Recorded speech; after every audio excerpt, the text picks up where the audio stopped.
Hey there, Sharon Horne-Ellstrom here. Welcome to day 353, our Let's Grow annual challenge. Today we are continuing our life framework area audits, applying the RAPLIG process to the financial area and aspect of our life. Now in June, might have been July. In July, I don't have it in my notes right now. We talked about financial growth. We focused the entire month on different financial growth topics, different exercises. We applied the SOAP framework to our biggest challenge. We created a goal using the growing process that we created in January to help us to create what it is that we want in our life with respect to financial health and well-being. We even defined financial wealth and well-being. So today we're going to continue our process of applying RAPLIG. We're going to review what we covered during the month that we focused on this. Then we're going to audit the whole financial area and aspect of our life and ourselves. We're going to think about things that sometimes we don't want to think about. We're going to think about our level of debt. We're going to look at it. We're going to actually look at it. We're not going to hide the bills under the bed. We're going to look at them and say, okay, this is where I'm at right now. It is what it is. We are going to, as part of that audit and the review, we're going to come up with and be able to determine our progress. Did we progress? Did we do what we say we were going to do? And I already know for a personal fact that I did not do a couple of the financial things that I said I was going to do. And of course, I have excuses and reasons for that, but I have to really be honest and ask myself, I haven't done this yet. Obviously, here's my blank page or my page with my framework on it.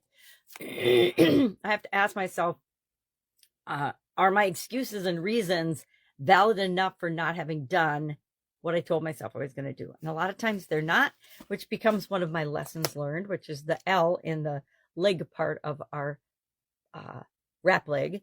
And we're going to look at lessons learned. Lessons learned are one of my most important things is that I keep my word to myself and I am consistent. And so, like I said, I already know without looking that were a couple things that I said I would do financially this year that I did not do. And I purposely didn't do them, but I'm still kind of kicking myself because I probably could have found a way around and made it happen anyway.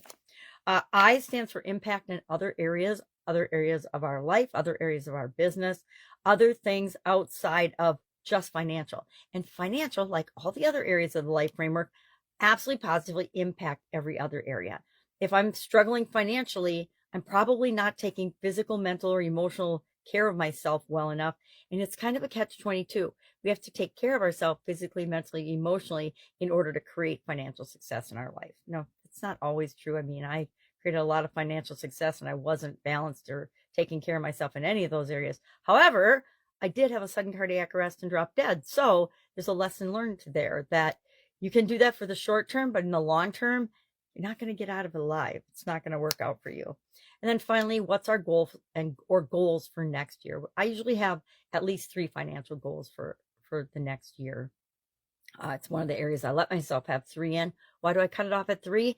Because there's 9 areas in the life framework. And if I let myself have 3 goals in each of those areas, some of them are going to slip and I'm not going to probably, unless I can combine a bunch of them, accomplish them all in the given time frame. And I like to make stretch goals, but I also don't want to set myself up for what I call failure, knowing that I'm on this edge of impossible versus reaching it and believing that anything is possible. So I hope that makes sense. So what are we doing today? We're applying the RAPLIG process: review, audit, progress, lessons learned, impact on other areas. What's our goal for next year? And it doesn't have to take a lot of time to do this, especially if you did the daily tasks every day. It's pretty easy to go back and review, and then it's pretty easy to audit and take a check in with where am I financially, debt, assets, etc. And again, a lot of us keep an ongoing spreadsheet or sheets of our financial health and well-being. I highly recommend that. I highly recommend having a personal budget, etc. But again, we have to do what works for us. Any questions, hit me up. Of course, we've got Bert's story and guide 2 of the Let's Grow Annual Challenge private Facebook group page. You can look that up.